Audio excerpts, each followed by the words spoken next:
Il est fatigué. Je suis pas là pour comprendre ce genre de choses. Fais-moi un petit Yalla. peu de choses à la tête. Bezrat Hashem. Bezrat Hashem, c'est Erev Tov à tous. Élève Metsuyan. Shavua Tov, Bezrat Hashem, on est à 74, mais on va faire du l'écouter à la chôte aussi. Tiens, prenez l'écouter à la chôte. Allez-y. Et on est à 74. On va toucher un peu à la 74, on va faire du l'écouter à la chôte. Bezrat Hashem. Erev Tov à tous. J'espère que vous allez bien, que vous vous portez bien là où vous êtes. Qu'on entend bien le son Bezrat Hashem, que c'est par le Torah soit pour la réfoua chez les mains de tout Am Israël. Bezrat Hashem, et que de tous les malades d'Israël là où ils sont, les malades physiques, mais surtout les malades spirituels. Vous savez que, je ne sais pas si vous savez, mais Rabbeinu il a dit que la plus grande des maladies c'est les cholé nefesh. On est tous des cholé nefesh, il a dit. Ouais, on est tous des maladies de l'âme, on est malade de l'âme. Plus on est malade, moins on est conscient de sa maladie. Comme ça c'est sur l'échelle de la maladie spirituelle, c'est comme ça que ça marche. Sur l'échelle de la maladie physique, plus la maladie est grave, plus le corps te rappelle que tu es malade. Tu as mal, tu commences à avoir. C'est-à-dire, mais quand quelqu'un peut avoir une bactérie ou quoi que ce soit qui est présente, mais elle peut être en dormance. Elle est présente, ça peut arriver, mais elle peut être en dormance, elle peut attaquer. C'est seulement quand la chose devient de plus en plus grave que le corps commence à donner les signes annonciateurs de quelque chose qui ne va pas, et que là, on va voir le médecin, et qu'on fait des bdicotes, et qu'on vérifie, etc. Eh bien, dans l'aspect spirituel, c'est le contraire, dit Rabbeinu. Quand un homme plus il est malade spirituellement, plus il est endormi. Donc moins il sait qu'il est malade. À tel point, ça écoutez bien, à tel point, j'ai beaucoup aimé regarder ça, je pense que c'est très d'actualité avec tout ce qui se passe. À tel point, dit Rabbeinu, que... Tu écoutes ça, Nissim? Erev Metsuyan. Alors, à tel point, dit Rabbeinu, que quand un homme il est tellement malade que il veut se cacher sa maladie, c'est-à-dire même il est tellement malade qu'il veut plus en sortir. C'est-à-dire qu'il est tellement dans la faute, qu'il veut plus en sortir. Qu'est-ce qui se passe? Il essaie d'étouffer, enfin le Yetzirara le convainc d'essayer. Oh, bah, je te barre chez moi. Ça va? Gamliel il vient ou il est? Bezrat Hashem. Je crois qu'il était venu, parce que je l'ai pas vu en fait. Bezrat Hashem. Alors on va commencer, on verra Bezrat Hashem. Des fois il part seul, tu vois. Bezrat Hashem, ça fait Ishmael.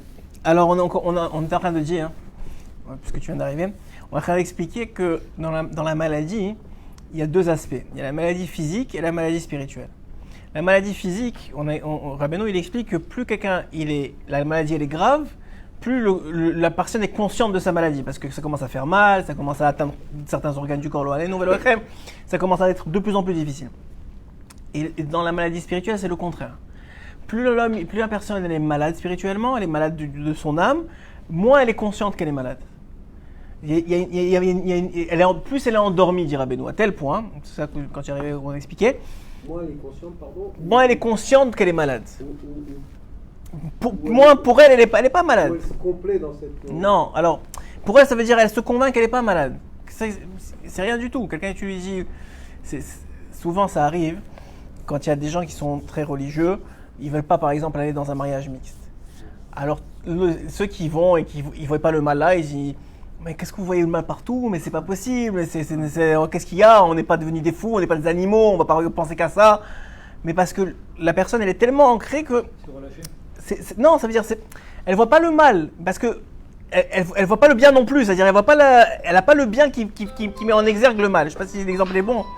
Mais ça veut dire que Mamash, elle n'est pas consciente de la réalité. Ou quelqu'un, par exemple, il est loin de nous, il est dans le vol.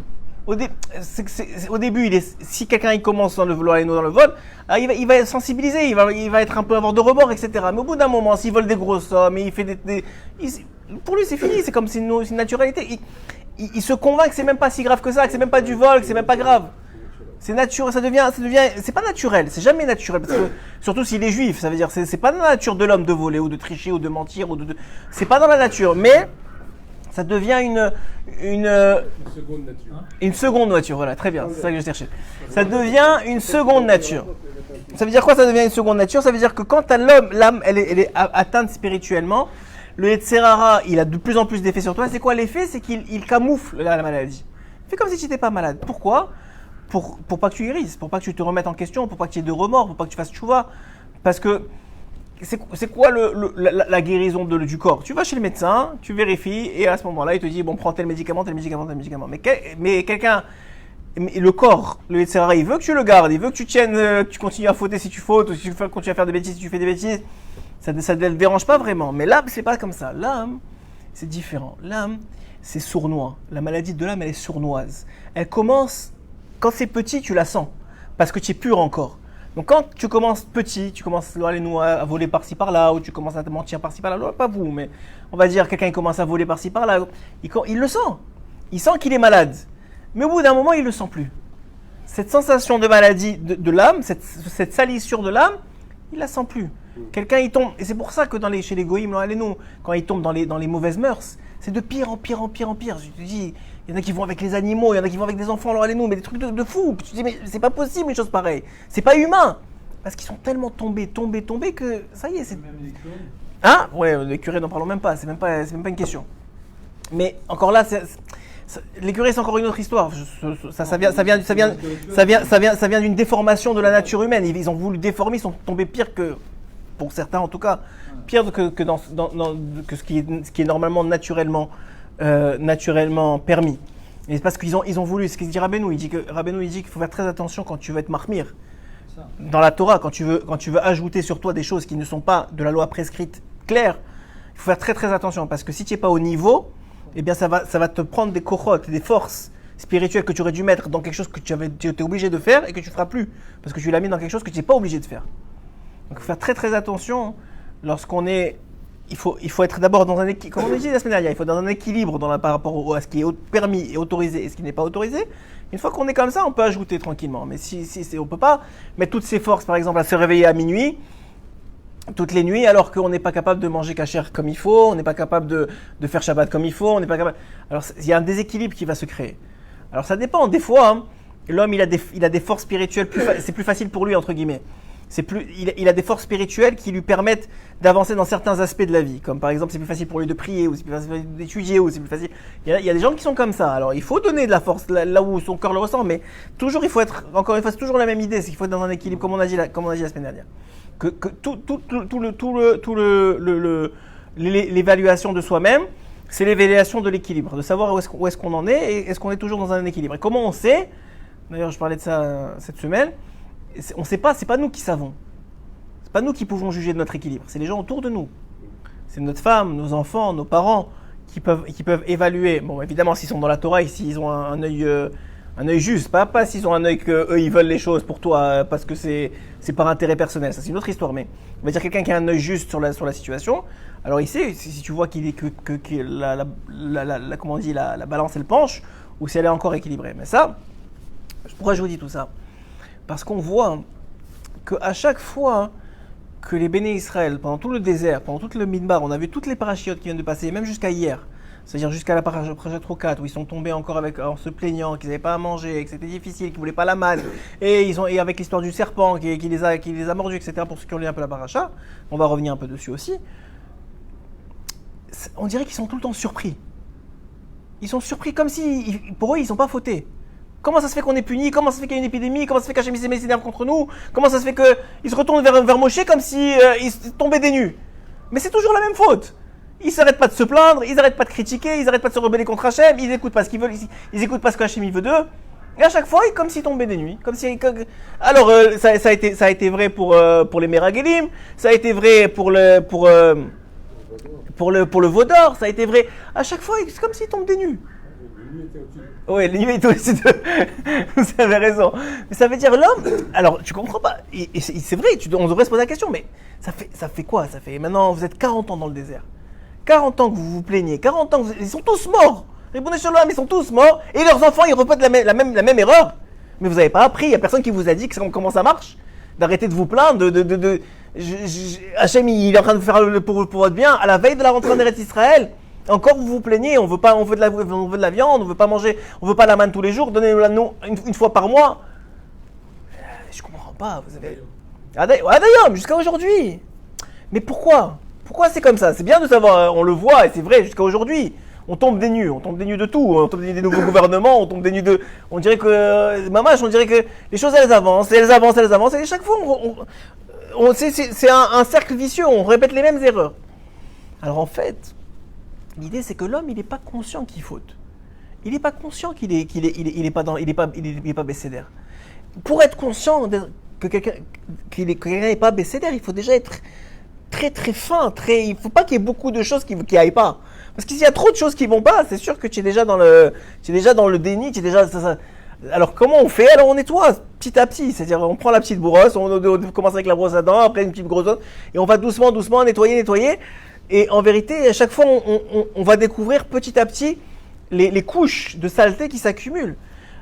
Le dernier exemple en date de hier, avec l'histoire du serpent. Ils se plaignent de pas vouloir la manne tous les jours. Donne-la nous une fois par mois, une fois par semaine, pas tous les jours.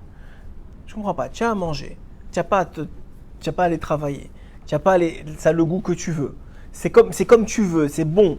Tu n'as pas besoin d'aller aux toilettes. C'est parfait pour ton corps, c'est parfait pour ton âme. Pourquoi tu te plains? Non, on veut pas aller, on veut pas tous les jours, on veut pas aller à Sherat tous les jours ramasser la pinte de lait et je veux pas aller au supermarché tous les jours ramasser la pinte de lait et le pain, je veux une fois par mois. Pourquoi? Ouais, on t'amène. Si tu es un tzaddik, hein? C'est pas compréhensible. Et ben là, les Chachamim ils viennent et nous disent quelque chose d'incroyable. C'est pas compréhensible parce qu'on comprend pas c'était quoi leur ta'ana, c'était quoi leur problème, qu'est-ce qui les gênait.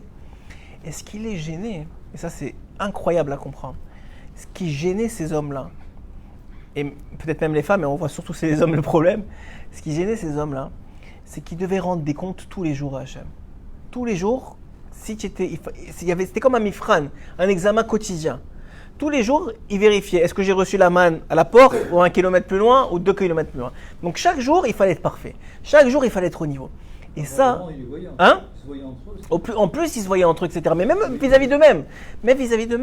C'était trop. Mais Hachem, c'est exactement ce qu'il voulait. Hachem, c'est exactement ce qu'il veut. Pourquoi il nous oblige à prier 3 fois par jour? Donne-nous une fois par semaine. Shabbat, on prie. Pourquoi tous les jours, 3 fois par jour, matin, midi et soir, il faut venir, il faut être bémignan, il faut prier? Pourquoi? Laisse-nous tranquille. Mamash, non? Oh, Chaba. Chazak, ça va? Assis-toi. Oui, avec plaisir. Donc, qu'est-ce qui gêne l'homme? Ce qui les gênait à l'époque et ce qui nous gêne encore aujourd'hui, c'est qu'en réalité, la personne, elle n'aime pas être consciente de ses défauts spirituels. La personne, elle veut pas se mettre en face d'un miroir et dire voilà ce qui va pas chez moi. Ben, c'est dur. Et la manne, ça les obligeait à ça tous les jours. Il fallait se remettre pour pas tomber. Hachem, il a fait exprès. Il voulait pas que ça s'accumule. Pas comme un homme, il tombe ici, après il retombe, après ça il sait plus où il est tombé, après ça il sait plus ce qui va pas, après ça il a oublié. Non, il voulait. Et c'est la même. C'est pour ça qu'on dit que la manne, c'est la Bechina d'Eretz Israël. Dans l'aspect spirituel. C'est que Israël, ça aussi c'est la même chose. Ça te laisse pas tomber trop. Hachem, tout de suite, si ça va pas, il tape, ou si ça va bien, il récompense. En Choslarès, tu peux attendre des mois et des mois avant d'être tapé sur la faute que tu as fait il y a 2 ans. Et tu sais plus c'est quelle faute en vérité. Mais Eretz Israël, c'est comme ça. C'est quoi l'idée? Il expliquera Rabbeinu que l'œil d'Hachem, il est du début de l'année à la fin de l'année sur Eretz Israël. C'est qu'il regarde, il gère à chaque seconde. Il n'y a pas de temps d'attente. Pourquoi? Parce que Akadosh Baruch Hu, il veut cette relation-là. Alors, cette relation, elle est extraordinaire pour nous. Mais pour qui? Pour un homme qui tient. Pour un homme qui c'est un gibor. Mais pour quelqu'un, c'est trop difficile et c'est trop dur de se réveiller et vient faire la prière tous les jours et vient 3 fois par jour et c'est trop de demandes. Alors il dit, ça suffit. Moi je veux pas. Vous imaginez qu'ils leur ont pris, qu'ils disent à Moshe Rabbeinu, c'était mieux en Égypte. On pouvait manger tranquillement ce qu'ils ont dit là, leur batsal et leurs champignons et je sais pas ce qu'ils mangeaient là-bas. Et leurs poissons. Et leurs pastèques. Non mais vous étiez esclaves. On vous tapait dessus. Et pour vous, c'est mieux. Pourquoi? Parce qu'au moins, on ne nous demandait pas de nous remettre en question. Au moins, on ne demandait pas de nous faire face à nos... Voilà, il n'y avait pas de compte à rendre. On vivait chofchi, esclave, mais chofchi. Libre dans notre esclavage. On était libre de tout, ce qu'on appelle ol malchut shamaim, le joug divin. Le joug divin. À ce moment-là, ils étaient métagen, la faute de Adam Arishon ou pas? C'est-à-dire c'est que l'homme, il doit manger sur son front. Mais là, ils avaient tout gratuit. Ouais. Donc qu'est-ce qu'ils étaient Metaken à ce moment ou pas? Oui, ils étaient Metaken, mais sous une autre forme. On a dit, je ne sais pas si tu étais là quand on avait expliqué, qu'il y a deux façons qu'ils sont sortis d'Égypte. Soit ils ont subi les coups, soit ils se sont infligés eux-mêmes la souffrance. Qui est qui? Le peuple et les Lévi'im. Le peuple, ils ont subi les coups, les Lévi'im, ils se sont infligés la souffrance de la Torah, l'étude. Donc les deux, ils sont sortis. Les deux, les Zohar, il explique que les deux, ils ont mérité de sortir. Un, parce qu'ils se sont fait taper dessus, et donc la souffrance a ramené les Nitzosot qu'ils avaient besoin de ramener. De toute façon, c'est comme ça dans la vie. Soit tu choisis de t'auto-gérer, de t'auto-diriger, et de t'auto-réveiller. Et donc, si tu fais ça, tu vas souffrir. Mais c'est un choix, et tu vas pouvoir grandir de ça. Soit tu fais comme l'enfant, même chez les enfants c'est comme ça. Soit tu fais comme l'enfant gâté pourri qui veut rien savoir, qui se fait taper une fois, qui se fait taper deux fois, qui se fait taper trois fois, qui se fait taper quatre fois, il n'arrête pas de se faire taper, mais il fait toujours les mêmes erreurs. Bon, à la fin de la journée, il va y arriver, mais il aura pris tellement de coups que c'est stupide. Mais il dit, moi c'est trop, je préfère prendre des coups. Même des fois, vous réalisez, d'ailleurs, c'est pour ça que Rabbeinu, attends une seconde, Rabbeinu, il dit que c'est stupide de taper les enfants. Pourquoi ? Parce que l'enfant, il attend que tu le punisses. Il attend que tu le tapes. Pourquoi ? Parce que ça le soulage. C'est comme si tu dis, ok, c'est bon, ça y est, c'est passé. C'est comme la faute, elle est passée. C'est comme Mechaper. Alors que si tu le frappes pas ou si tu le punis pas, mais pas punis pas, c'est-à-dire pas physiquement, je veux dire, tu le punis dans la conscience des choses, tu lui enlèves un cadeau, tu fais, je sais pas, tu le fais grandir, quoi. Tu le fais. Alors là, c'est beaucoup plus difficile. L'enfant, il veut pas ça. Il préfère prendre un coup et c'est fini. Laisse-moi tranquille. Pas tu me parles 2 heures et tu me donnes la morale et tu m'apprends et pendant 1 mois, j'ai pas le droit de faire ça parce que j'ai fait ça une fois. Il veut pas ça, l'enfant. Il préfère prendre un coup et c'est terminé. Mais ça ne fait pas grandir. Excusez-moi, Allez-y. Oui. Ce que vous voulez dire aussi, est-ce que c'est un rapport aussi, c'est la même chose pour les épreuves? Les épreuves aussi, ça permet de grandir. Vadaï. Ah, c'est la même chose, c'est ça. Vadaï, mais les épreuves, il y a 2 façons. Toujours. Soit tu te les infliges, soit on te les inflige. Le tikkun, tu dois le faire. Maintenant, la question, quelqu'un, il se réveille Chatzot, il fait Netz, il fait ses 3 prières Béminyan. Il vole pas alors qu'il a envie de voler, oui, parce qu'il a du etc. et qu'il a besoin de truquer. Il triche pas, il respecte sa femme Nida. Et tout ça, c'est des souffrances. Ouais. C'est des souffrances contre son etc. C'est des souffrances sur son corps. Quelqu'un, il mange cachère, il aurait pu manger n'importe quoi d'autre. C'est des souffrances. Quelqu'un, il fait attention encore plus. Il fait attention, des fois, il jeûne ou il mange moins. Ou, tout ça, c'est des souffrances. Ouais. Ça t'a enlevé du compte de souffrance que tu dois amener dans ce monde. Quelqu'un, il veut pas tout ça. Et oui, il veut Khofshi. Eh ben, il fait l'esclave, il va recevoir des coups, obligé. Il n'y a personne dans ce monde qui... On est venu pour réparer. Soit tu choisis la réparation, et non seulement tu répares, c'est-à-dire non seulement tu répares, mais en plus tu grandis, soit tu reçois les coups, mais tu ne changes pas en plus. Donc non seulement tu dois réparer parce que tu dois recevoir les coups, et tu vas recevoir les souffrances et les problèmes, et la voiture ici, et les enfants qui ne t'écoutent pas, et la femme qui te gueule dessus, et les trucs machin.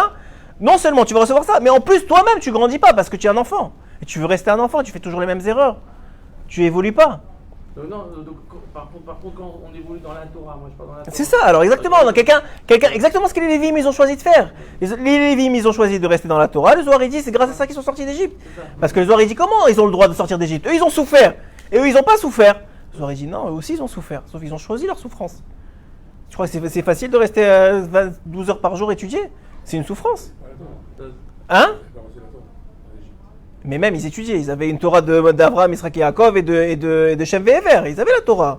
Je ne sais pas laquelle, je ne sais pas à quel niveau. Vadaï qu'ils auraient même plus que nous.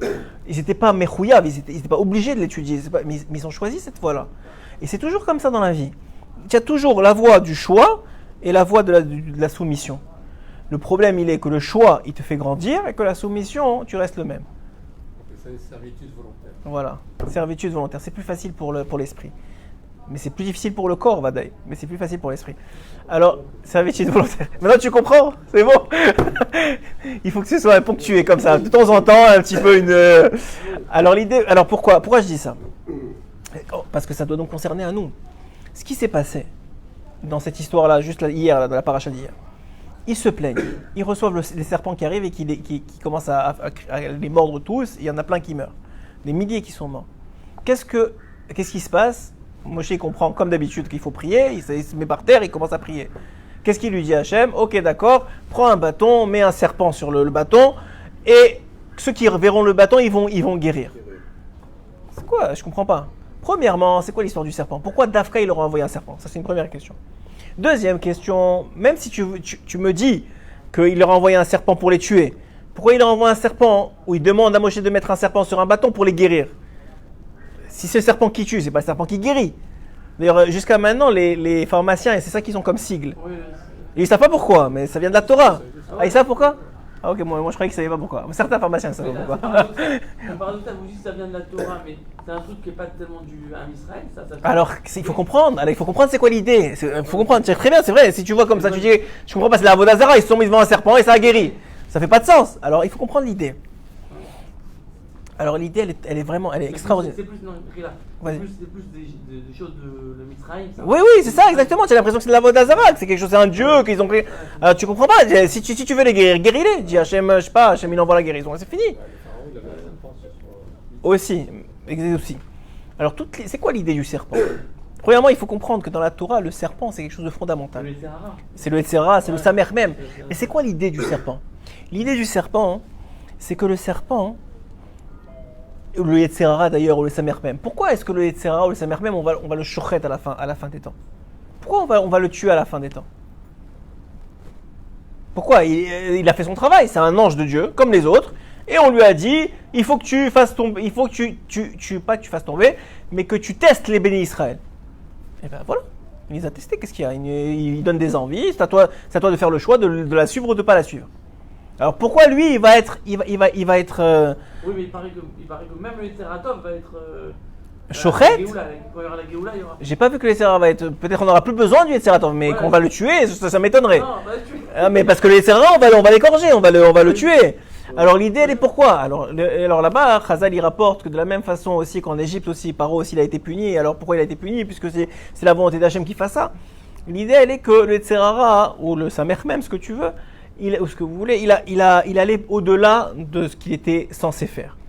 Dans quel sens? Alors plusieurs explications. Une explication que j'ai entendue hier à Seuda Shlichit, que j'ai beaucoup aimé, c'est que le Yetzirah, te donner, te convaincre d'aller par exemple dans une chose qui est interdite. Du porc, on prend un exemple bête. Du porc, il va te donner envie de manger du porc. Après, c'est à toi de vouloir ou de pas vouloir, de contrôler ou de pas contrôler. Ça, c'est correct. S'il avait fait juste ça, pas de problème. Le Yetzirah, le problème, c'est qu'il a été beaucoup plus loin. Il a commencé à jouer avec les mitzvot. Et à te dire, tu sais, ça, en vérité, c'est une mitzvah. Mais en vérité, c'est pas une mitzvah pour toi, c'est une avéra. Il t'a fait croire que c'est une mitzvah. Ça, il n'avait pas le droit. Il fait croire, il te leurre. Qui te disent maintenant, voilà, tu as du porc devant toi, c'est du porc. Tu prends, voilà ce qui te conséquence, vas-y, prends, c'est bon, vas-y, éclate-toi. Si tu prends pas, c'est pas. Non, il fait pas ça. Il te fait croire que c'est pas du porc. Tout est cachère, c'est badak, tout est beau. Prends, vas-y, éclate-toi. Là, tu n'as pas le droit. C'est plus du jeu. Dis-moi, c'est quoi?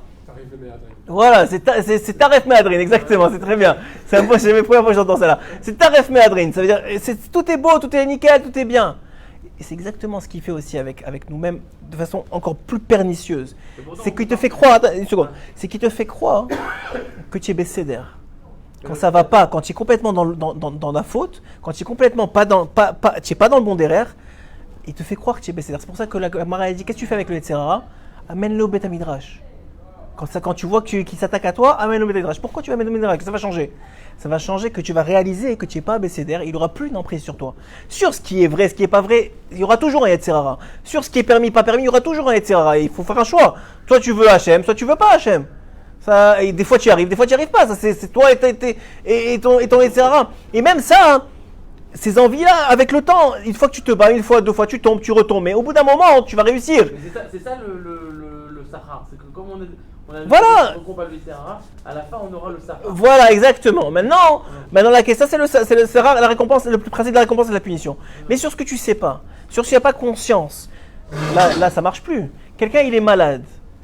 Quelqu'un il est malade, on va dire même il est malade genre il est malade mais il sait pas qu'il est malade. Comment il va guérir? Comment il va se soigner? Ou il veut pas savoir qu'il est malade? C'est un problème. C'est le plus grand des problèmes. Quelqu'un il sait qu'il est en surpoids. Il sait, alors il va faire les efforts s'il veut veut pas, c'est ton choix. Tu veux vivre en bonne santé, tu veux pas vivre en bonne santé, ça c'est ton choix. Mais au moins tu sais c'est quoi la situation. Mais toi tu sais même pas, toi tu crois que tu es magnifique, tu es extraordinaire alors que on va arriver à 120 ans et on va te sortir tous les problèmes. Et toi tu vas dire mais je savais pas. Ah, ça c'est un vrai problème. C'est pour ça que amène-le au Beth Midrash. Parce que le Beth Midrash, quand tu ouvres un livre, tu commences à voir, attends, c'est vrai, je suis pas bécédaire comme ça, je suis pas bien ici. Alors c'est vrai que c'est difficile, c'est vrai que c'est une remise en question, mais c'est vrai que c'est une souffrance, voir en face que je suis pas bécédaire là et je suis pas bien là, il faudrait que je me réveille plus tôt, il faudrait que j'écris moins, il faudrait que je jalouse pas celui-là. Et dis-moi, c'est lourd sur le cœur, on en a marre, ça suffit, laisse-moi tranquille. C'est ce qu'ils ont voulu, ils ont dit laisse-moi tranquille. Mais pourquoi on est venu ici si c'est pas pour ça? Si on était parfait, il n'y a personne ici qui serait là, je vous garantis. Celui qui est là, c'est qu'il n'est pas parfait, sinon il n'est pas là. Il y a un terme que j'aimais bien quand j'avais dit l'Aran, que ce soit les Oui. quand il parle du Dimayon. C'est ça. C'est le Koach HaDimayon. Le Yetzer Hara aujourd'hui, dit Rabbeinu, depuis sa génération jusqu'à maintenant, jusqu'à la fin des temps, c'est le Koach HaDimayon, c'est le pouvoir de l'imagination, le pouvoir de la perception. C'est-à-dire qu'un homme, il croit qu'il est bécédaire. Alors qu'est-ce qu'il doit faire? Il doit ouvrir les livres. Il doit ouvrir les livres. Il doit essayer, pas en cherchant pourquoi il est bécédaire. Alors pourquoi on dit que justement la Torah c'est l'antidote du Yetzer Hara? Parce qu'elle te permet de voir clair dans son jeu. Oui, c'est ça, voilà. Mais ça ne veut pas dire que, ne croyez pas que parce que vous allez étudier la Torah, vous n'aurez plus de Yetzer Hara. Ça n'existe pas. Plus tu es grand, plus ton Yetzer Hara il est grand. Ouais, c'est ça. Il y a un grand rave, je ne dirai pas son nom. Un jour il est venu faire une dracha. Il a dit, vous savez, en arrivant, en venant ici, il y a une fille qui est passée devant moi et j'avais envie de la regarder. Un grand rave, vraiment, je vous dis, quelqu'un de très grand. Il a dit, tout le monde, devant tout le monde, il y avait des Tamidei Chachamim, tout ça, il n'avait pas eu honte. Il a dit, j'avais envie de la regarder, mais je ne l'ai pas regardée. Ça veut dire quoi? Lui, tu vas dire, il étudie, il est vieux, mais il a 70, 75 ans, il a ce rave-là. Il a dit, tu vas me dire quoi? Ça y est, c'est fini, il a plus etc.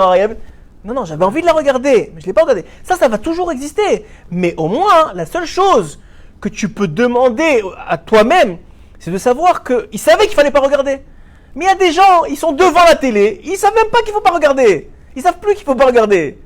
Ils savent plus que c'est pas. Ils sont manipulés. Ils sont manipulés par leur etc. Ils sont plus en conscience. Non, mais le Yetzer Hara c'est une manipulation. Oui, bien sûr, c'est ça qu'on a dit. Elle est plus forte qu'eux. Parce que la Torah, ceux qui sont dans la Torah, ils sont plus forts que ces gens-là. Je suis d'accord.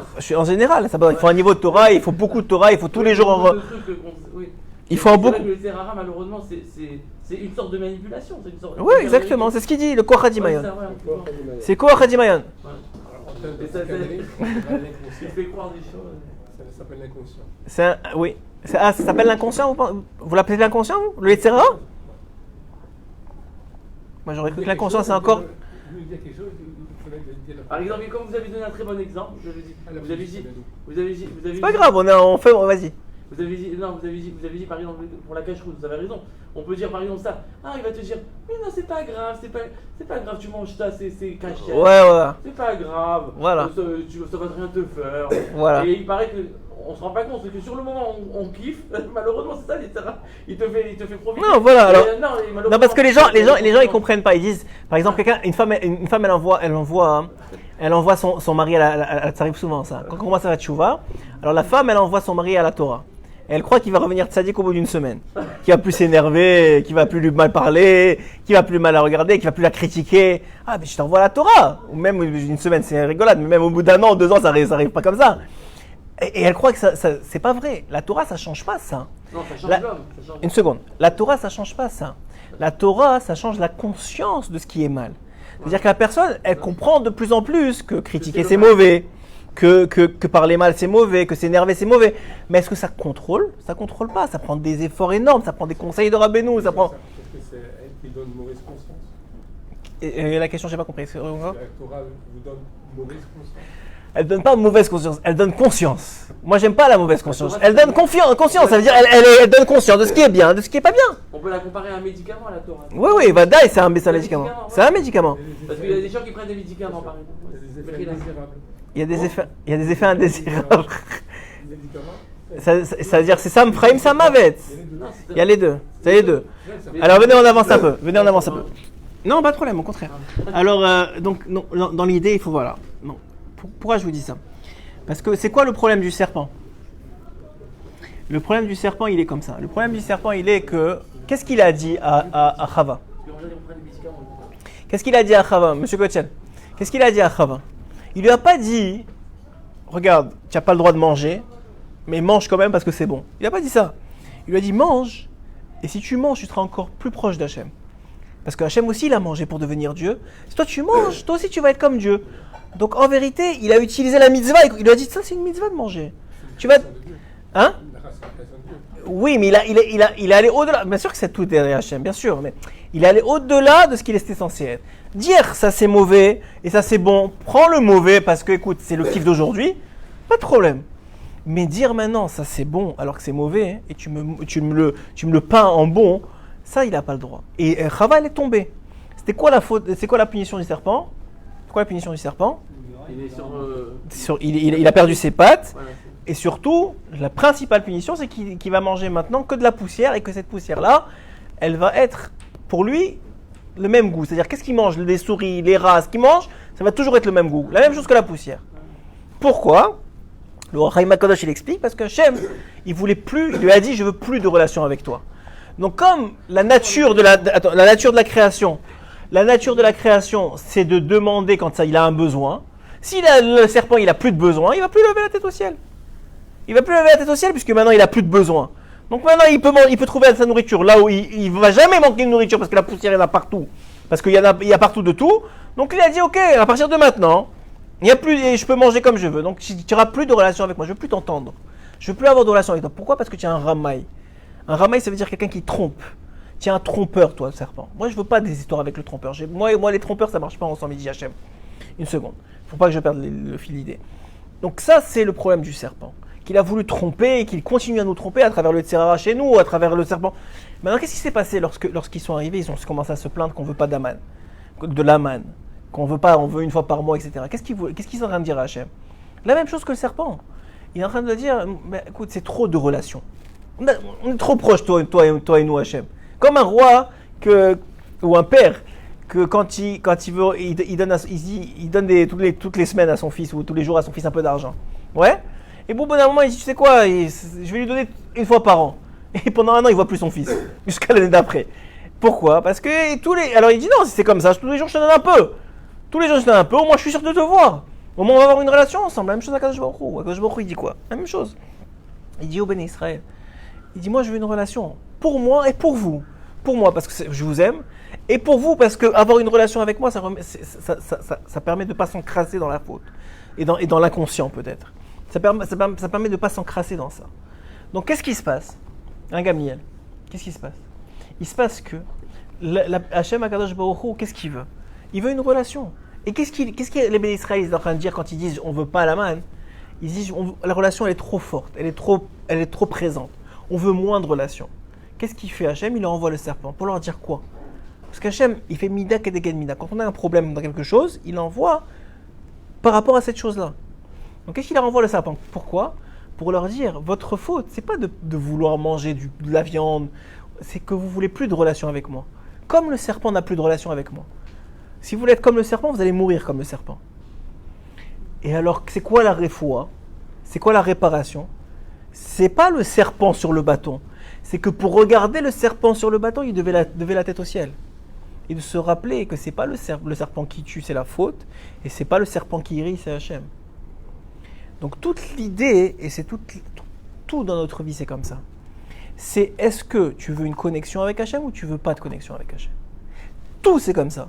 C'est pour ça qu'on appelait la chaîne Torah Connexion. C'est dommage comme ça. C'est vrai. C'est comme ça. En vérité, c'est pas une question est-ce que tu veux faire Shabbat ou pas Shabbat. Est-ce que tu veux manger kasher ou pas kasher. Est-ce que tu veux aller avec des femmes ou tu veux pas aller avec des femmes. C'est pas ça la vraie question. La vraie question c'est est-ce que tu veux être avec Hachem ou tu veux pas être avec Hachem. Parce que tout le monde a du Yetzirah, et tout le monde a des envies, et tout le monde peut tomber. Tout le monde, même les plus grands, et encore plus la vérité c'est plus les plus grands que toi. Plus tu es grand, plus ton Yetzirah est grand, ça fait plus il a une envie. Pourquoi son Yetzirah est plus grand? Parce qu'il a une connexion plus grande.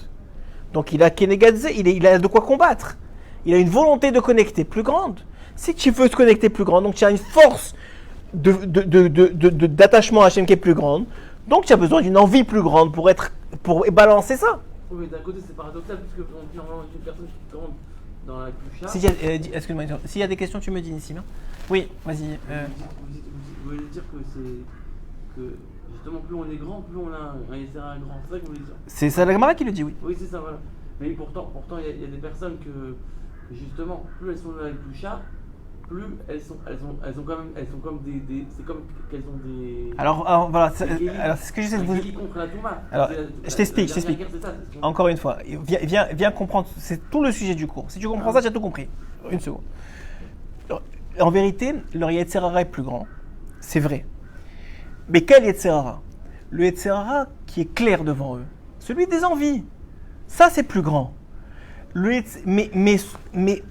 leur conscience de ce que c'est la gravité de la faute et de ce que c'est le bien, hein, évidemment qu'il est aussi plus grand chez eux. Le problème chez nous, c'est pas, entre guillemets, de savoir est-ce qu'on va faire la faute ou pas.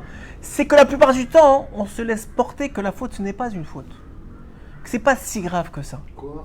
Voilà. Oui, chacun selon son niveau. Donc, chacun selon son niveau. Donc, c'est pour ça. Donc, l'idée en vérité, c'est pas que le Yetzer Hara, c'est vrai qu'il est plus faible chez nous. Mais il nous trompe différemment. La composante du Yetzer Hara qui se cache dans la mitzvah, c'est-à-dire qui se cache dans l'inconscient de l'homme, elle est beaucoup plus importante chez quelqu'un qui n'a pas de Torah. C'est pour ça hein, qu'en vérité, tu as raison de dire que quelqu'un qui a la Torah, c'est un magen. Mais c'est pas un magen. Les gens, ils croient que quelqu'un qui a la Torah, il vient et c'est fini. Il sera plus en colère, il sera plus jaloux, il voudra plus voler, il voudra plus tricher. C'est pas vrai. C'est une folie de dire une chose pareille. Non, mais la Torah, elle répare. C'est ça. Elle répare les fautes passées, mais l'homme, il peut encore vouloir faire des bêtises. Oui, c'est sûr. Alors qu'est-ce qui se passe? Il se passe que la seule chose que ça t'apporte la Torah, c'est une conscience plus profonde de ce qui est vrai, de ce qui est bien et de ce qui est pas bien. Oui, mais c'est pour ça que je vous dis pourquoi. Moi, j'insiste sur ça, parce que la Torah, justement, elle est un outil, elle est une sorte, on a dit, elle est comme un médicament. Pourquoi? Parce que si la Esther lo Aleinu, le Ben Adam, il n'a pas la Torah, il va être embobiné par les Yetzer Hara, il va être noyé, il ne pourra même pas s'en sortir. Au moins, celui qui a la Torah, il peut s'en sortir. C'est exactement ce qu'on a dit. C'est exactement ce qu'on a dit. Ce qu'on a dit, c'est que le problème avec les maladies spirituelles, c'est qu'on est dans la dormance. On dort. Voilà. On dort. On est littéralement en train de dormir. Et la Torah, la prière, la connexion est là pour nous réveiller. Et les rabbinim sont là aussi pour... Tout le principe, c'est ça. Tout le principe, c'est que le plus dur, c'est de se réveiller. C'est vrai pour toute chose. C'est vrai même pour les maladies. Il y a des gens qui sont... Tout le monde est malade. Ça veut dire malade. Il y en a, comme je disais la semaine dernière, il y en a qui le cachent mieux que d'autres. Mais on est tous malades. Non, on parle du nefesh. Oui, je te parle du nefesh. Moi, je te parle pas, chas v'shalom, du corps. Le corps, c'est la fin. C'est la fin de l'histoire, le corps. C'est vrai, c'est la fin de l'histoire. Maman, c'est la fin de l'histoire. Mais je te parle du nefesh. Le nefesh, tous on est malades. Tous on est malades. On parle déjà quand tu te sens déprimé ou triste, c'est déjà le point de l'iceberg. Sauf Rav Kaniski. Rav Kaniski, il est pas malade. Non, bah d'accord, non, c'est un Gadolador, ouais. Bon, tu peux pas dire que lui il est malade du nefesh, mais lui il a du Yetzer Hara, oui. Il a tomate aujourd'hui. Et alors? T'as dit dans un cours que la Kedusha ne veut pas vraiment s'installer chez nous. La Chokhma ne veut pas vraiment venir, une vraie Chokhma, une vraie Kedusha, une vraie connaissance. Répète-moi ça, excuse-moi. La tomate elle nous empêche de mamash s'élever, quoi, mamash. J'ai compris. Mais je crois pas. La Toumat Met, c'est une Touma qui est présente parce qu'on n'a pas de Beth Amikdash, on n'a pas de Varchourous. Peut-être c'est pour ça que tu dis ça. Mais la Toumat Met, elle empêche qu'on serve au Beth Amikdash. Elle n'empêche pas qu'on devienne des gens meilleurs. Elle n'empêche pas qu'on... La Toumat Met, elle est là pour... c'est une Touma, mais il y a tellement d'autres Toumot que la Toumat Met aujourd'hui, et des choses plus graves que la Toumat Met. Il y a Toumat Keri, que même si tu veux, c'est problématique. Il y a la Toumat... Hein? C'est pas plus grave au niveau c'est pas plus grave au niveau de comment on appelle ça, de la réparation elle-même. C'est plus difficile, c'est sûr, mais la Touma, quelqu'un qui va aller nous avec une femme mariée, c'est une Touma qui le colle pour faire un tikkun sur ça. C'est énorme. La Goya encore pire. La Goya aussi, une prostituée aussi, tout ça, c'est des toumates. C'est un problème, la Goya, il paraît que c'est Khayav Karet. J'ai entendu. Ouais, c'est très très dur. Alors quand tu dis que Rabbeinu il répare tout ça et qu'il vient et te nettoie et que tu te sens nettoyer, c'est des choses qui sont très très très élevées. Mais c'est des toumotes qui existent. Maintenant l'homme il dit alors je suis tamé, ça y est, je vais arrêter de vivre. Tu peux pas faire ça. Il y a un petit coup, tant que tu vis, il y a de l'espoir. Tant que tu avances, il y a de l'espoir. Alors venez, on va dans les mots de Rabbeinu. Regardez comment c'est exactement ce que dit Rabbeinu. Ruma al shamayim elokim al kol haaretz kevodecha hine kol adam 74 vous êtes hein. Alors c'est un verset dans Teilim. Ruma al shamayim elokim al kol haaretz kevodecha. Ta grandeur s'élève au-dessus des cieux, ta gloire brille sur toute la terre. Hine kol adam tsarich lerapot nafsho. Exactement ce qu'on a dit en introduction. C'est un peu l'idée que je voulais pas passer à travers tout ça. Voici, un homme doit absolument, il doit guérir son âme. Qui ne croit pas qu'il est venu dans ce monde parfait, que lui il est parfait, que son âme elle est parfaite et qu'il n'a rien à faire. Il est venu, il doit guérir son âme. Quelqu'un dit mais moi tout va bien. Sache que si tu dis que tout va bien, c'est que tu es vraiment malade. Dans la Rouchaniout, c'est comme ça. Si tu crois que tout va bien, c'est que tu es vraiment malade. Tu vois les grands tzadikim, Khuta Sahara, ils te disent, jamais ils vont te dire qu'ils sont parfaits. Jamais, il y a toujours quelque chose, ils sont toujours là, j'aurais pu faire mieux, j'ai pas pensé bien, C'est Khuta Sahara. Quelqu'un qui te dit que tout va bien, moi écoute, ça va, je fais Shabbat, je mange kasher, c'est qu'il est vraiment malade. Il est malade grave. Alors,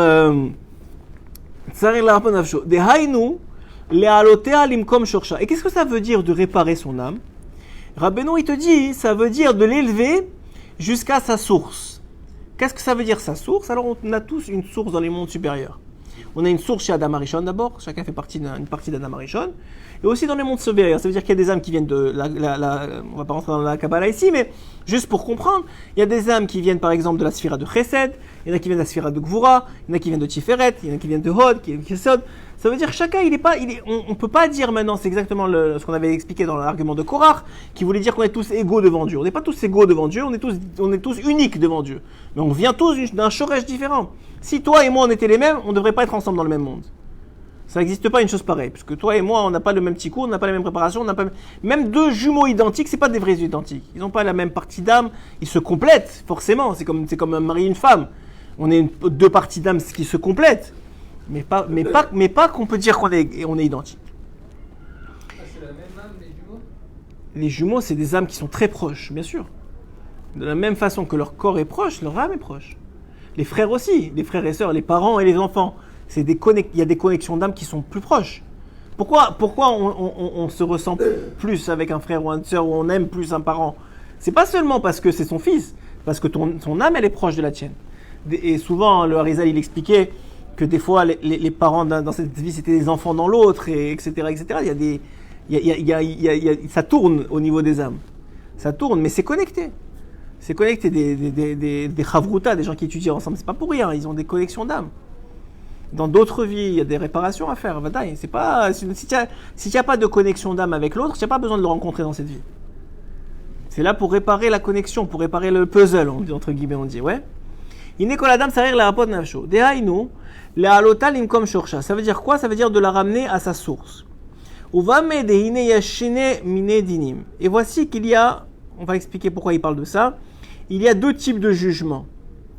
Pourquoi? Alors, si vous avez compris ce que je viens de vous dire, normalement, vous devriez me répondre pourquoi il parle de jugement maintenant. Savoir avec maintenant le jugement, avec le fait de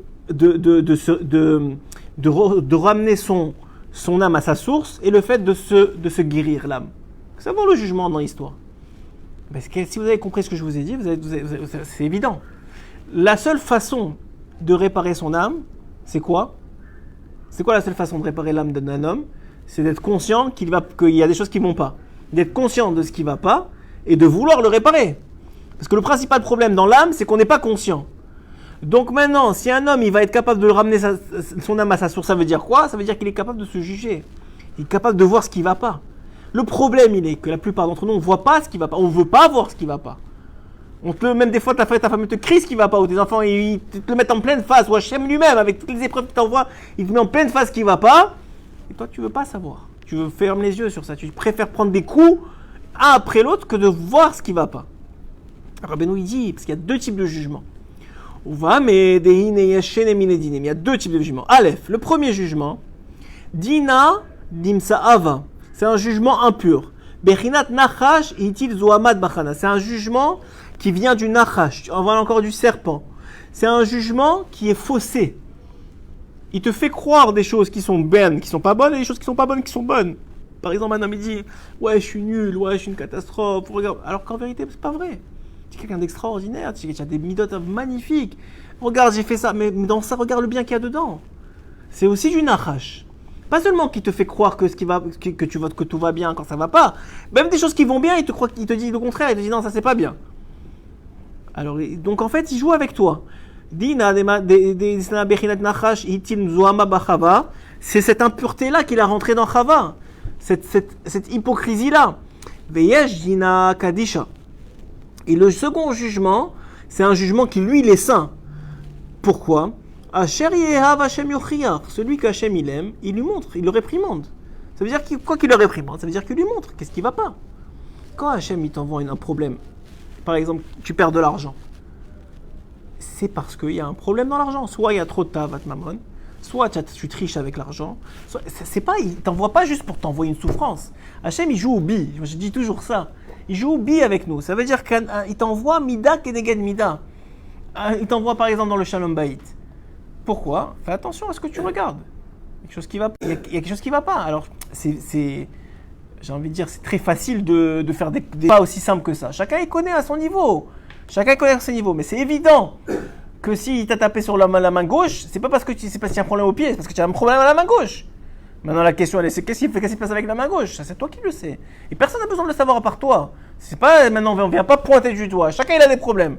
La question, elle est comment tu répares? Parce que Hachem, il te montre pas pour que tu restes et tu dis, regarde comment tu es. Tu as vu, tu es mauvais. Tu as vu comment tu es nul. Non, il fait pas ça pour ça. Il fait pour te dire, mon fils, comment on répare maintenant? Comment on avance? Comment on fait que cette main, ça y est, elle marche super bien? Comment on fait que ça y est, tu n'as plus de problème d'argent? Comment on fait que tu n'as plus de problème de Shalom Bayit? C'est comme ça qu'il veut Hachem. Hachem, c'est un fondement. Hachem, il veut le bien absolu pour toi. Donc si ça va pas, c'est pas parce qu'il veut le mal. C'est parce que c'est son seul moyen de te ramener au bien. Ok, ça c'est un principe fondamental. C'est pas le sujet. La pause, ça en fait. Est-ce qu'il y a de l'irréparable? Selon Rabbeinu, non. Selon certains autres, oui.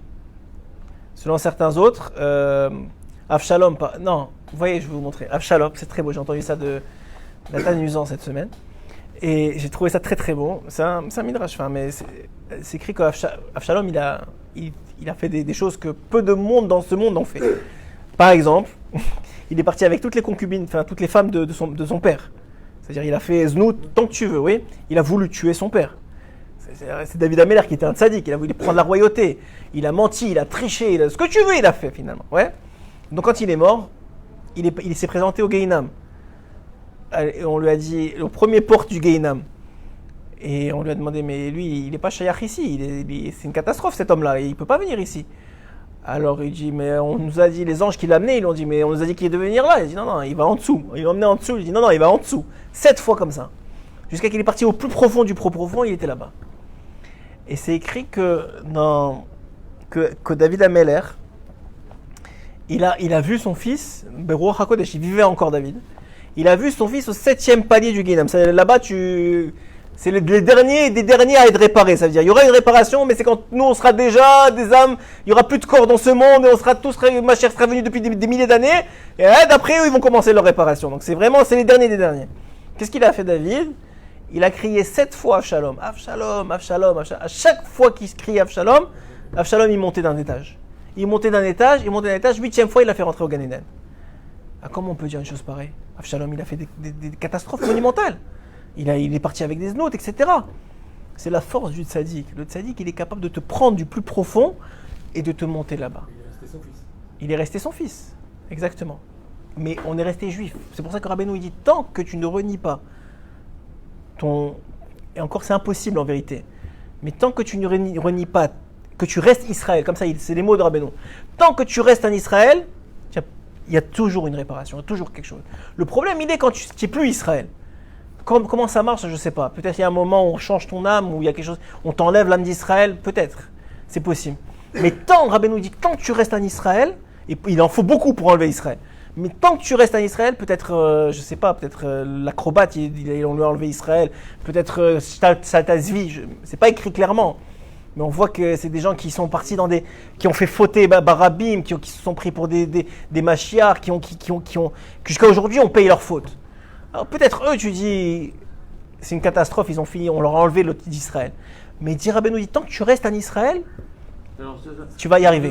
Là, vous voulez parler de ça, et par exemple aujourd'hui, pendant l'actualité avec la Michala qui est en train de... Ça c'est du Erev Rav depuis le début, ça c'est pas Israël. Erev Rav c'est pas Israël. Tant que tu restes Israël, ça veut dire en Israël il peut faire beaucoup de fautes, il peut aller faire des femmes, il peut voler, il peut tricher, il peut tuer. mais tu restes en Israël. C'est ça. Tu as encore cet attachement-là, comme ce fil-là qui te tient, sur lequel on peut tirer. Il y a encore un moyen de faire tchouva. Il y aura des réparations, ça va faire mal. C'est pas que plus tu fautes, plus ça fait mal. Des choses que quand ça va faire mal, tu vas dire mais pourquoi j'ai fait? Mille fois j'aurais pas fait de recevoir même un peu de la douleur. Je veux dire que les rêves, on peut pas les changer.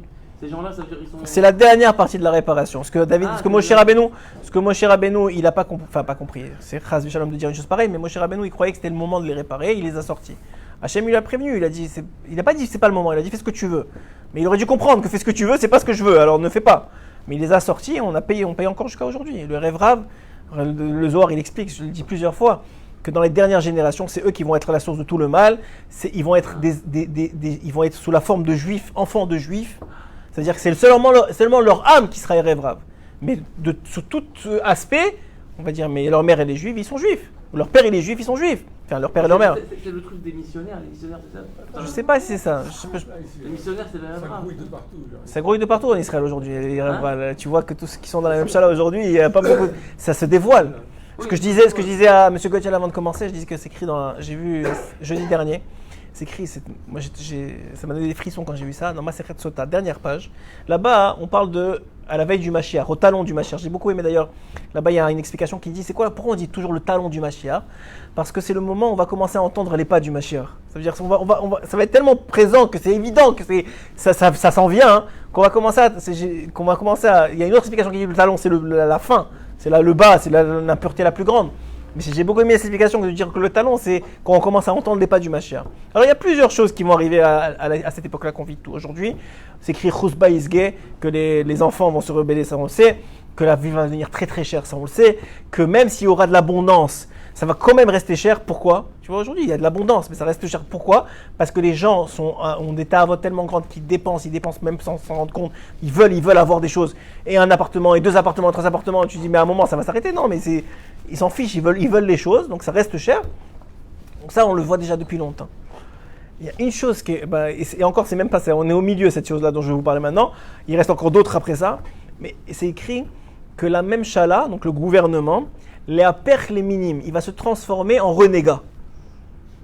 C'est écrit mamash. Dernière page de Masechet Sota 49, vous irez voir là-bas, c'est écrit à la même chala, les perch les minimes. À la veille du Mashiach, le gouvernement va se transformer en renégat. Et ce qui est encore plus beau, ça c'est presque évident, mais ce qui est encore plus beau, c'est que c'est écrit Vélo yé. Comment c'est écrit comment on dit réprimande il faudrait que je voie dans la Gemara. Tochechot. Il n'y aura pas de tochachot.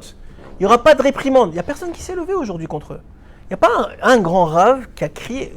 Je ne sais pas si vous avez... Nous, on n'a pas vécu cette époque-là vraiment parce qu'on est encore jeunes, mais ceux qui ont vécu à l'époque du Rav Shar ou du Rav Ovadia Yosef, mais s'il y avait un truc qui allait pas, il criait, il sortait, il parlait, il disait mais c'est des réchaïm, il faut pas les écouter, ils allaient contre eux. Aujourd'hui, il y a personne qui se lève. Il y a un gouvernement qui se lève, qui se met avec des anti-Torah, ils vont contre tout ce que la terre d'Israël a été créée, nous a été donné pour. Il y a personne qui se lève, il y a personne qui dit rien.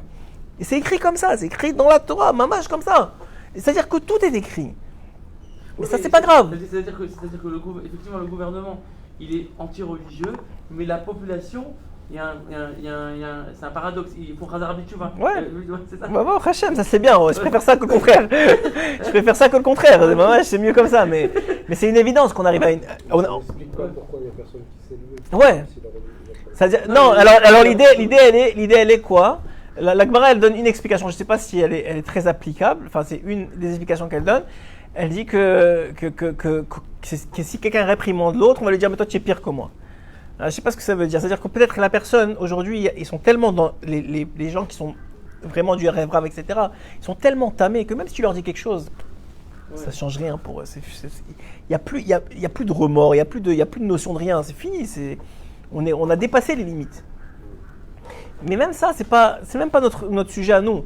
Notre sujet à nous, ce que dit Rabbeinu ici, et ce qui est tellement vrai, c'est que l'homme, il est là pour prendre conscience de ce qui ne va pas, et gentiment, pas besoin de pleurer, pas besoin de se taper dessus, pas besoin de se flageller, prendre conscience de ce qui ne va pas, se juger, et demander de l'aide à Kadosh Baruch Hu pour avancer. C'est simple, c'est pas très compliqué, c'est difficile, c'est pas. Et surtout, ne pas se laisser avoir par le faux jugement. Le faux jugement, c'est celui du Yetzer Hara, du Samer même, prenez le cas de l'inconscient, je ne sais pas comment vous voulez l'appeler, mais en tout cas celui-là qui te fait croire des choses qui ne sont pas vraies. Soit dans le bien, soit dans le pas bien d'ailleurs. Ça ne peut pas être les deux. Exactement ce que le Yetzer Hara... C'est la formule, Quelle formule? prendre conscience de ce qui va pas.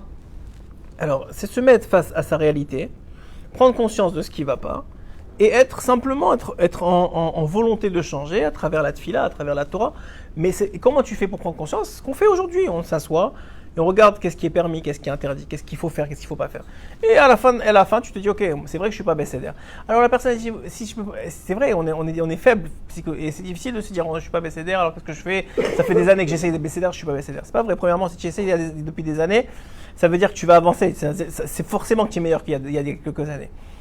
Mais le principe, il est simplement d'être conscient de ce qui ne va pas, de ce qui est permis, de ce qui est interdit, et de ne pas se laisser avoir par le Serra qui te cache la réalité.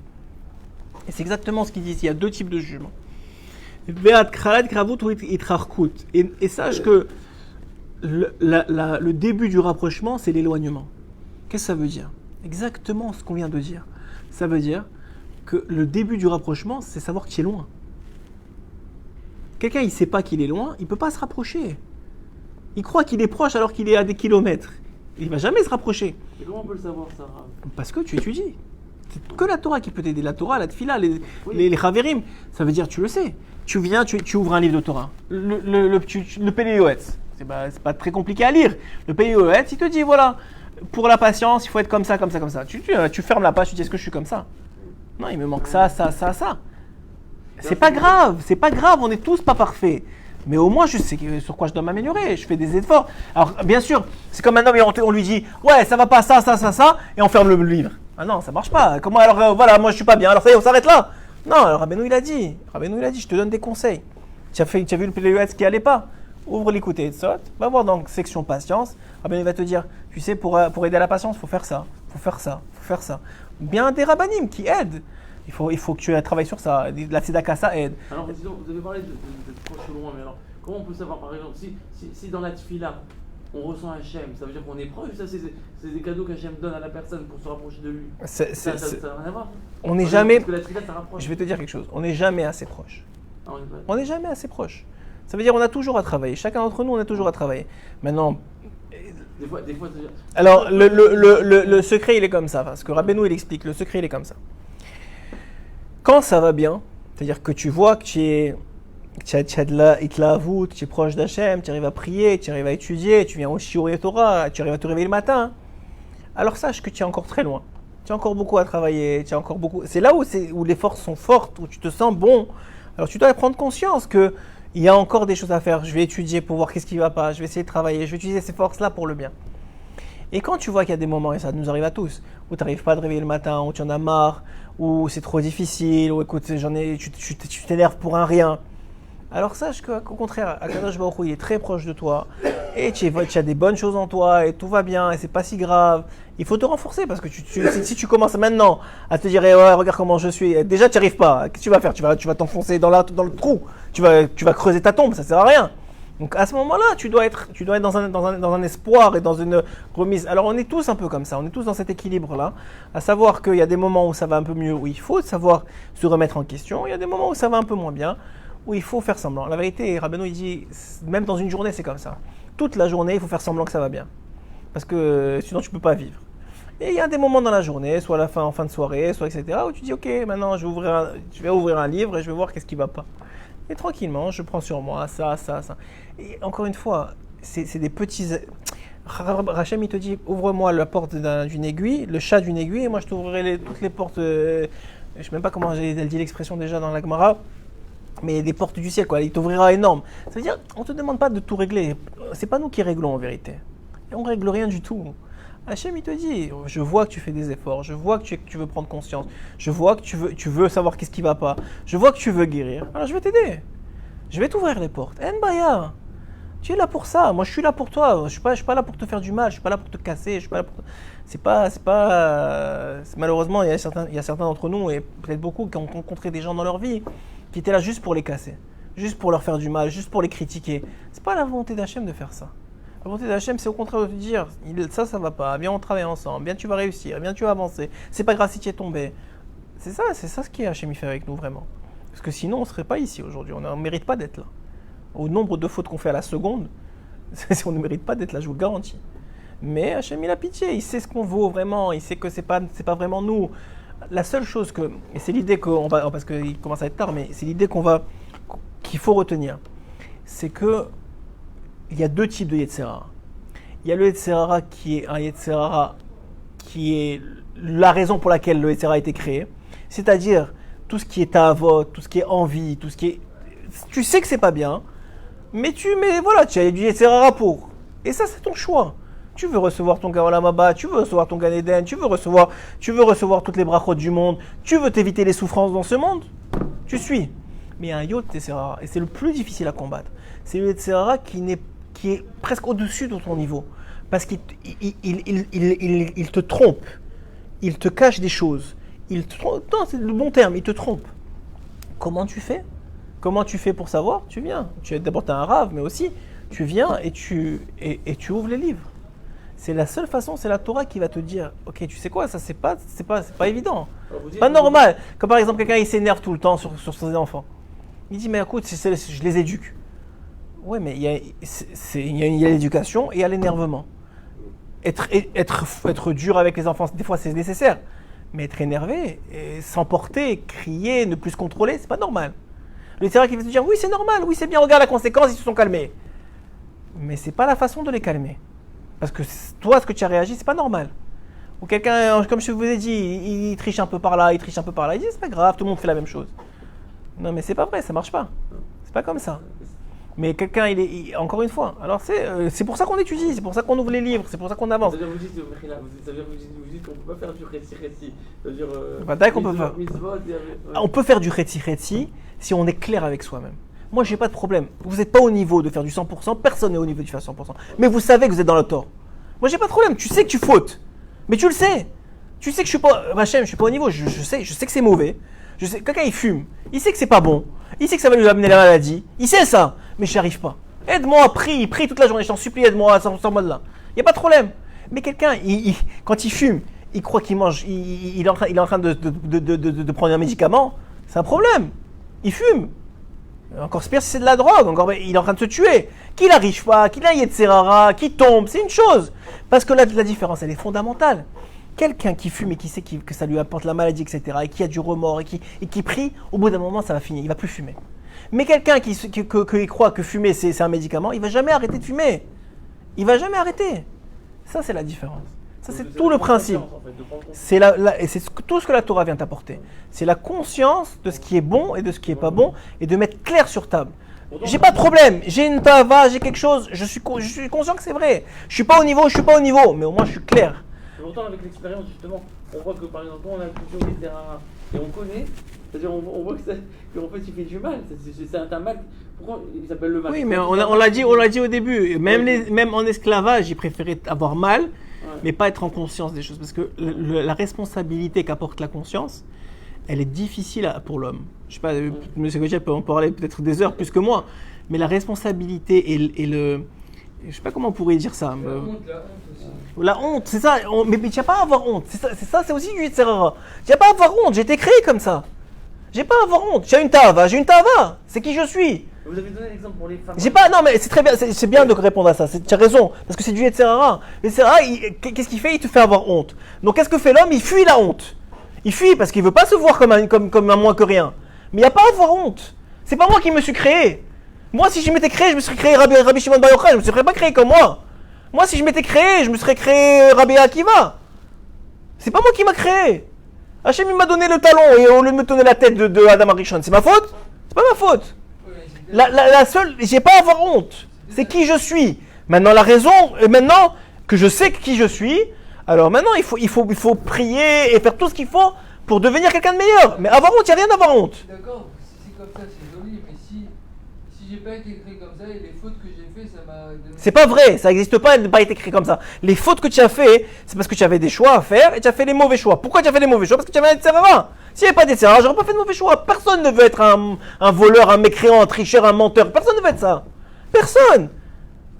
Soit parce qu'il t'a trompé, soit parce que tu es tombé dans la faute, parce que tu avais trop de tava et tu n'as pas réussi à te contrôler. Dans les deux cas, il n'y a pas à avoir honte. Dans les deux cas, la honte, c'est un sentiment complètement négatif. À part si ça vient d'un élément de tchouva. C'est-à-dire, j'utilise ma honte pour me rapprocher d'Hachem. J'ai honte devant Akadosh Baruch Hu d'avoir fait ce que j'ai fait, et je veux maintenant réparer. Ça oui. Mais avoir honte, Stam, pour se taper dessus, là, vous verrez que les gens qui ont honte, c'est etc. Parce que après ça, la personne, parce qu'elle ne peut pas supporter sa honte, elle va tomber encore pire. Elle va faire encore plus de fautes. Dans le remords. C'est pire que le remords, parce que le remords encore, ça peut t'amener encore à la tchouva. Mais la honte, ça veut dire, elle va faire semblant que tout va bien. Et elle va cacher, elle va enfouir sa honte, et ce sentiment-là de plus en plus. Et comment? En faisant encore de pire et de pires fautes. Pour te dire que finalement, la faute que j'ai fait hier, c'est pas si grave. Voilà, je fais encore plus grave. C'est-à-dire, c'est un engrenage. C'est un cercle vicieux. Et ça, c'est tout du Yetzirah. Il n'y a pas de. Quand on fait une faute, bien sûr que, encore une fois, il ne faut pas mal me comprendre. Il y a un remords, il y a une honte qui est positive. Mais ce n'est pas la plupart d'entre nous, ce n'est pas vrai. La honte qui vient t'accabler, c'est pas ça. C'est pas moi qui me suis créé, encore une fois. Moi, Hachem, il m'a créé. J'ai fait les mauvais choix, je me suis peut-être planté, c'est très possible, tout le monde y arrive. Mais il y a une réalité, tu fais face à la réalité et tu avances. C'est comme ça la vie. On va finir sur ça. Chazak ou on peut parler après si tu veux.